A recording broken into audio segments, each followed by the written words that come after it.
Monsieur le ministre, bonjour. Bonjour. Une réunion s'est tenue à Marrakech, une réunion de la coalition internationale contre Daesh. Quelles mesures concrètes ont été annoncées, en particulier pour les pays africains ? Daesh et d'autres mouvements se sont redéployés vers l'Afrique. La coalition se devait d'intégrer cette évolution. Les débats ont permis un échange clair, fructueux, une meilleure compréhension de la mouvance terroriste en Afrique. Et l'Afrique a obtenu un espace pour plaider sa cause elle-même.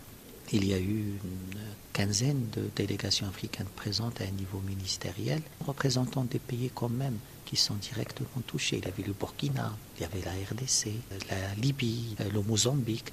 Et les conclusions, je pense qu'il y a eu une volonté de la coalition d'accompagner l'effort des pays africains au niveau de la mise à disposition de ressources. Et plus important, il y a eu un accord sur la démarche. On n'a pas besoin d'élaborer une stratégie de lutte contre le terrorisme en Afrique. Et on a besoin de renforcer les stratégies existantes, d'abord nationales et ensuite sous-régionales.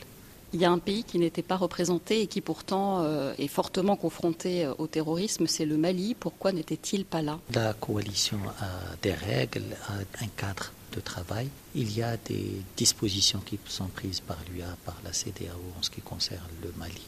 Et le cadre de travail au sein de la coalition a fait que le Mali ne soit pas présent en tant que délégation, mais le Mali est présent en tant qu'enjeu. En termes de stratégie de lutte contre le terrorisme, il y a aussi un autre pays africain qui joue un rôle important, notamment envers les pays du Sahel, c'est l'Algérie. Est-ce qu'il ne faudrait pas, malgré des relations, on va dire, un peu tièdes avec le Maroc, plus de coopération entre le Maroc et l'Algérie pour justement lutter contre le phénomène terroriste ? Le Maroc juge l'apport des pays par rapport à des réalités, pas par rapport à des déclarations, des faire-valoir. La coalition a son cadre, a ses membres. Ce que j'ai constaté aussi, que la forte présence ici, la dynamique qui est actuellement déclenchée est suffisante. Et je constate enfin que la lutte contre le terrorisme n'est pas un jeu, n'est pas un levier.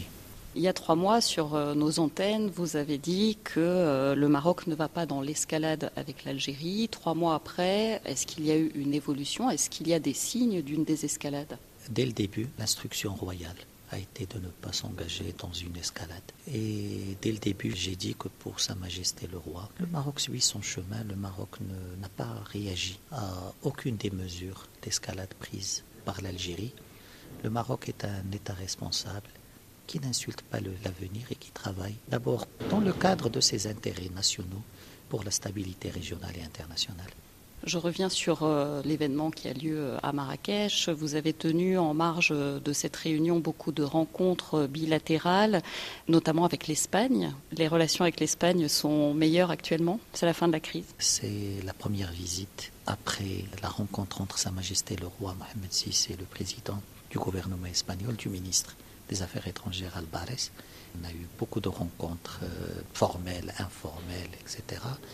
D'abord pour assurer le suivi par rapport à la feuille de route qui a été agréée. Et on a constaté qu'un grand nombre des mesures annoncées ont été mises en œuvre. Les liaisons maritimes ont été rétablies. Le groupe de travail sur la migration s'est réuni après des décisions. Les préparatifs de l'opération de transit des Marocains pendant l'été à travers le détroit de Gibraltar vont dans la bonne direction. Des groupes de travail sur les délimitations maritimes, sur la gestion de l'espace aérien vont se tenir le mois prochain en Espagne. C'est une nouvelle étape qui s'ouvre dans nos relations bilatérales, fondée sur le respect mutuel, sur l'ambition et sur le respect des engagements. Je pense qu'aujourd'hui, le Maroc et l'Espagne vont présenter un modèle différent de relations entre deux rives de la Méditerranée. Et j'espère que ce modèle maroco-espagnol inspirera la relation du Maroc avec d'autres pays européens méditerranéens. L'Espagne a changé de position sur la question du Sahara, a apporté son soutien au plan d'autonomie marocain.